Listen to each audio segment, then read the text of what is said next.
Pemirsa, ibu kota masih rentan banjir dan kita masih bersama dengan Pak Firdaus Ali, staf khusus Menteri PUPR Republik Indonesia. Pak Ali, ini yang menarik kemudian adalah bagaimana sebetulnya sinergi atau pembangunan mengatasi masalah banjir antara pusat dan daerah selama ini.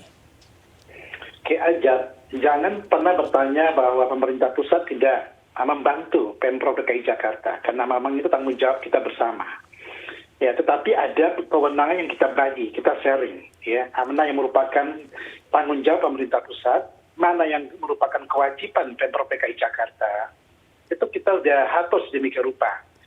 Kewajiban pemerintah pusat terkait dengan normalisasi, misalkan ya pembebasan lahan adalah tanggung jawabnya pemerintah daerah, sementara konstruksinya pemerintah pusat, itu pemerintah DKI pusat sudah mengalokasikan anggaran dan kita sudah memulai di Ciliwung, ya, dan kemudian di Angke, di Sanggerahan, ya. Tetapi kemudian begitu gubernur berganti, karena tidak nyaman dengan kata-kata normalisasi, kemudian ya yang diidentifikasikan, ya, yang diidentikan dengan penggusuran, dan gubernur DKI Jakarta tidak melakukan pembebasan lahan, sehingga otomatis normalisasi terhenti, termasuk juga sodetan Ciliwung. Dan juga terkait dengan tanggul pantai yang ada di Pantura DKI Jakarta. Iya, kita bagi kewenangan pusat, daerah, dan kemudian pengembang. Kewajiban pemerintah pusat sudah kita tunaikan sebelum tahun 2017. Tapi ya saat ini tanggung jawab Pemprov DKI Jakarta masih ya belum tuntas, sehingga kita lihat bahwa setiap ada tetap wilayah Pantura DKI Jakarta sebagian besar terendam oleh rob tadi. Betul. Baik, artinya sebetulnya mega proyek sudah banyak direncanakan, namun sejauh ini kondisinya mandek begitu ya? Ya, jadi sudah sebetulnya ya kajian, studi, desain itu sudah lengkap. Hanya butuh sekarang apa? Tahap eksekusi. Itu kapan dilakukan? Harus dilakukan 3-4 tahun yang lalu. Baik, ini untuk Waduk Ciawi sendiri yang masih dalam pengerjaan dan dalam waktu dekat akan segera dioperasikan. Apakah cukup efektif membantu banjir di ibu kota? Oke, jadi kita kan ya pemerintah pusat mencoba membantu meringankan jumlah air limpasan yang masuk ke DKI Jakarta khususnya di Ciliwung, yaitu dengan kita membangun yaitu 2 bendungan kering, ya dry dam yang kita bangun di hulunya Ciliwung, yaitu ada Sukamahi dan Ciawi.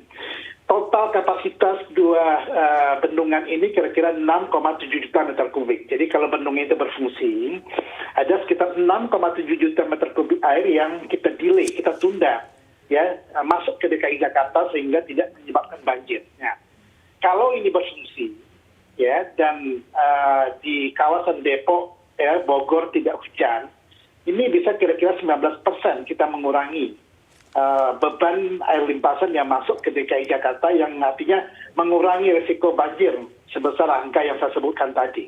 Tetapi kan ya yang melewati DKI Jakarta kan ada 13 sungai, Ciliwung salah satu diantaranya. Iya. Dan ini membutuhkan normalisasi, ya normalisasi. Kalau kemudian pemerintah Kabupaten Bogor, Depok berkenan ya revitalisasi situ, bendungan dan sebagainya, itu juga akan membantu. Tapi sekali lagi saya katakan, kerja nyata yang dibutuhkan itu adalah tadi bagaimana Pemprov DKI Jakarta dengan fiskal kapasitasnya yang luar biasa, saya katakan luar biasa. Ya anggaran APBD tahun 2022 nanti itu kan ada 82,5 triliun. Oke. Ini terbesar dibandingkan dengan provinsi manapun, mungkin juga dibandingkan dengan satu kementerian seperti Kementerian Perhubungan juga masih lebih besar ya APBD DKI Jakarta. Tetapi yang saya katakan bahwa dibutuhkan keberanian, dibutuhkan tadi itu langkah-langkah konkret Pemprov DKI Jakarta untuk menuntaskan masalah banjir ini, yaitu dengan tadi sisihkan ya 5 triliun, ya kalau nggak bisa 5 ya 4 triliun, kalau nggak bisa ya 4 ya 3 triliun untuk menuntaskan ya bagaimana kita bisa memperbesar kapasitas tampung ya badan-badan air yang ada di ibu kota tadi. Iya, baik. Artinya ini hanya 19%, itu pun kalau Waduk Ciawi itu selesai ya. Tapi kalau berbicara tentang pernyataan yang disampaikan oleh Wakil Gubernur DKI Jakarta, butuh beberapa periode pemerintahan. Bagaimana menurut Anda? Oh, nggak butuh. Saya bilang salah. Kalau kita masih pakai jargon itu ya tidak akan pernah selesai. Kenapa kota-kota lain bisa menyelesaikannya dalam waktu kurang dari 5 tahun? Kita membangun kereta cepat Bandung-Jakarta juga bisa kita selesaikan kurang dari 5 tahun kok, kalau kita mau ya. Jadi saya katakan saya bisa mengkoreksi Pak Rizal, itu pernyataan yang salah. Itu menjustifikasi kelemahan kita untuk menyelesaikan masalah. Tidak sama sekali. Kalau kita mau, ya dengan fiskal kapasitas yang dimiliki DKI Jakarta, ya itu bisa kita selesaikan kurang dari 5 tahun. Sehingga torehan legacy gubernur kepada penggantinya nanti itu akan terlihat dan rakyat akan merasakan sekali gitu. Baik.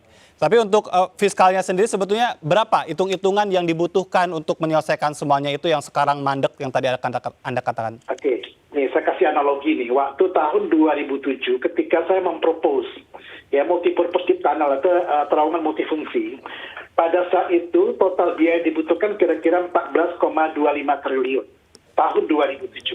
Iya. Ya sekarang mungkin taruhlah hampir dua kali lipatnya, katakan 35 triliun.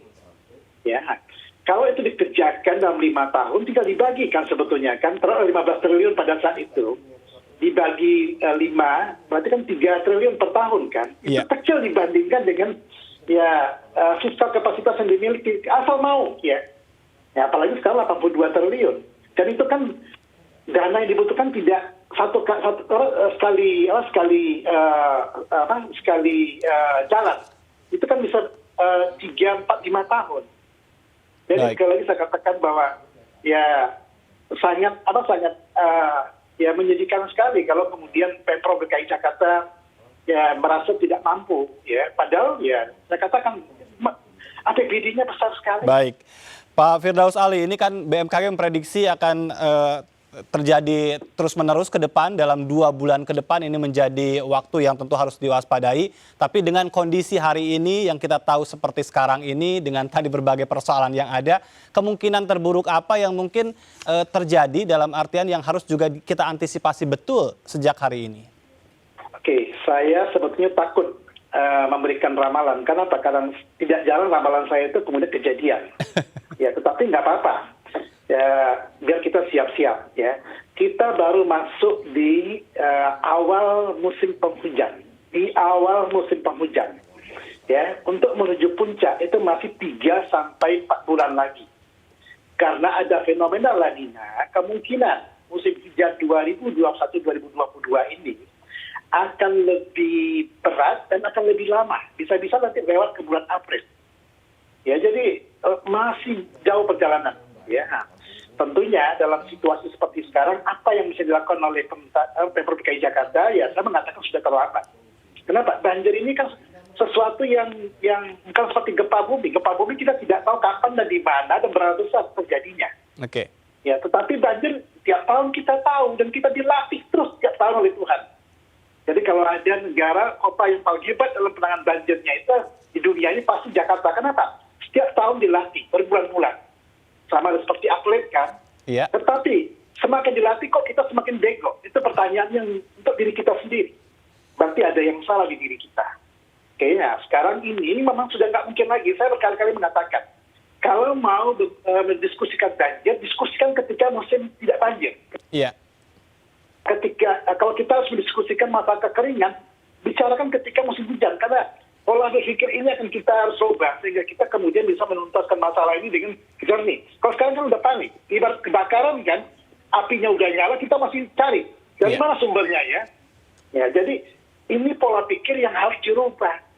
Ya, waktunya memang sudah sedikit terlambat. Iya. Ya, hanya sekarang bagaimana memperkecil korban jiwa. Itu yang harus kita selamatkan. Lalu kedua adalah memperkecil kemudian korban ekonomi, harta benda. Ya, masyarakat juga harus disiplin ketika ada warning, ada peringatan, dengan rela mengevakuasi diri. Iya. Nah, saya sudah pernah menyarankan, Pemprov DKI Jakarta kan sudah punya mappingnya di mana daerah yang rawan banjir. Ya, bangun di sana kelurahan di lokasi yang lebih tinggi, bikin berapa tingkat, lalu ada lapangan besar, lapangan bola kaki. Itu multifungsi. Ketika musim hujan datang, semua kendaraan milik warga dipindahkan ke lapangan tadi. Iya. Di kelurahan itu sudah ada loker-loker. Ya, loker tadi untuk apa? Untuk menyimpan harta benda mereka yang berharga. Jadi Baik. ketika hujan mereka nggak panik lagi. Iya. Tapi alhamdulillah ini belum dikerjakan aja. Baik, dan mudah-mudahan dialog kita bisa menjadi masukan berarti ya, sekalipun tadi memang kita berada dalam posisi sudah kebanjiran. Baik, terima kasih Ya. Pak Firdaus Ali sudah bergabung bersama Sama-sama, kami. Terima kasih Ajar. Staf khusus. Assalamualaikum warahmatullahi wabarakatuh. Salam sehat, disiplin, protokol kesehatan melawan COVID-19. Baik, terima kasih. Waalaikumsalam warahmatullahi wabarakatuh. Firdaus Ali, Staf Khusus Menteri PUPR Republik Indonesia. Terima kasih sudah bergabung di Indonesia Petang. Dan pemirsa, kita berlanjut ke informasi berikutnya. Ini masih terkait dengan bencana banjir dari Lampung Selatan, di mana ada ratusan rumah terendam banjir. Lebih dari 300 kepala keluarga terancam kelaparan. Ratusan warga di Dusun Kuala Jaya, Kabupaten Lampung Selatan, Lampung terendam banjir. 333 kepala keluarga mulai kekurangan stok makanan, obat-obatan, serta susu untuk anak-anak. Mereka juga kesulitan air bersih. Jumlah kendaraan yang nekat menerjang banjir mogok. Banjir disebabkan tingginya curah hujan dan diperparah banjirop. Masukan air sehingga ketolongan. Semua kasur juga pada basah semua, tidurnya nggak pakai kasur. Terpal aja, tadi malam juga nggak dipakai, habis tenggelam semua. Warga berharap pemerintah memberikan solusi penanganan banjir yang kerap terjadi di wilayah Dusun Kuala Jaya, Lampung Selatan. Dari Lampung Selatan, Lampung, Heri Fulistiawan, iNews melaporkan. Puluhan rumah di Kabupaten Serdang Bedagai, Sumatera Utara terendam banjir akibat tanggul Sungai Sibarau jebol. Selain merendam pemukiman warga, banjir juga memutus akses jalan.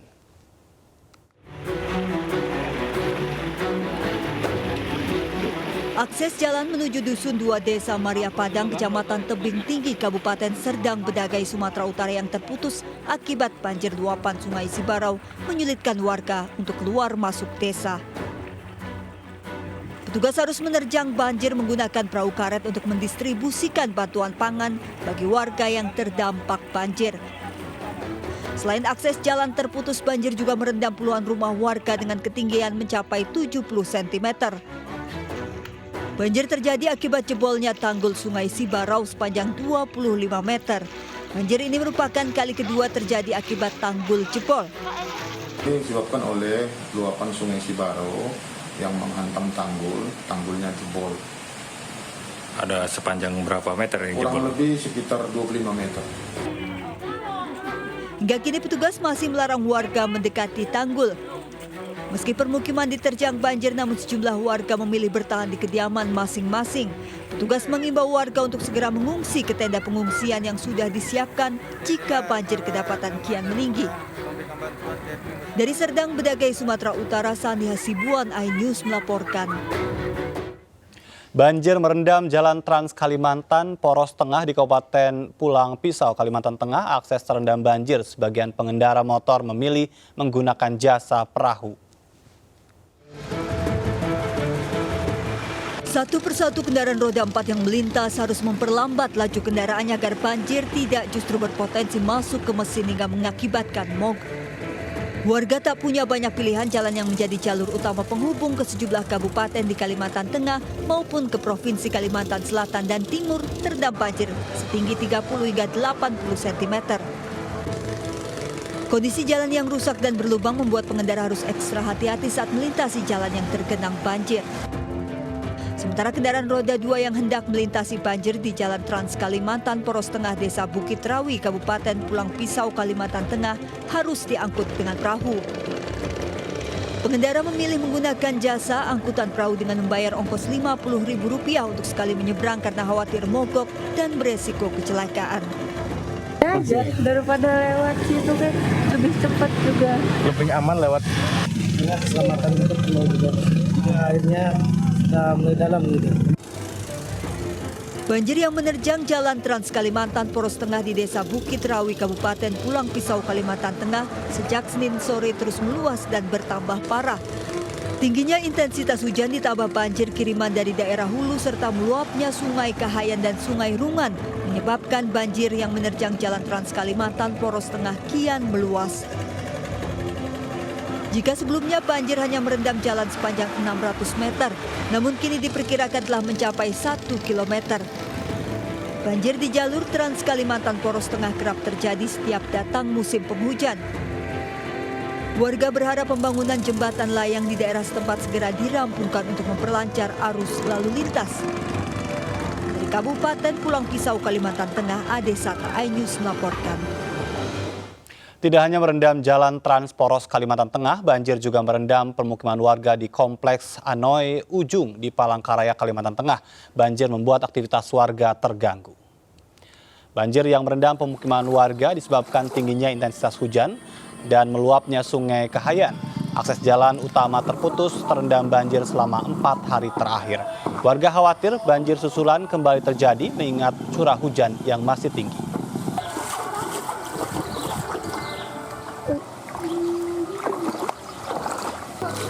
Ya, banjir juga mengenai Kabupaten Sekadau di Kalimantan Barat. Selain pemukiman warga, banjir merendam jalan nasional dan membuat arus lalu lintas tersendat. Bantuan untuk korban banjir terus berdatangan dan didistribusikan kepada para korban banjir di pedalaman. Ratusan rumah di sejumlah desa dan kecamatan di Kabupaten Sekadau, Kalimantan Barat hingga kini masih terendam banjir. Tingginya banjir membuat warga terpaksa menggunakan perahu sebagai alat transportasi. Banjir juga merendam kawasan pedalaman, salah satunya Desa Belitang 1, Kecamatan Belitang, Kabupaten Sekadau. 500-an kepala keluarga di wilayah ini terisolir setelah banjir merendam rumah warga selama 3 pekan. Untuk mendistribusikan bantuan, petugas terpaksa melalui jalur sungai akibat jalur darat terendam banjir.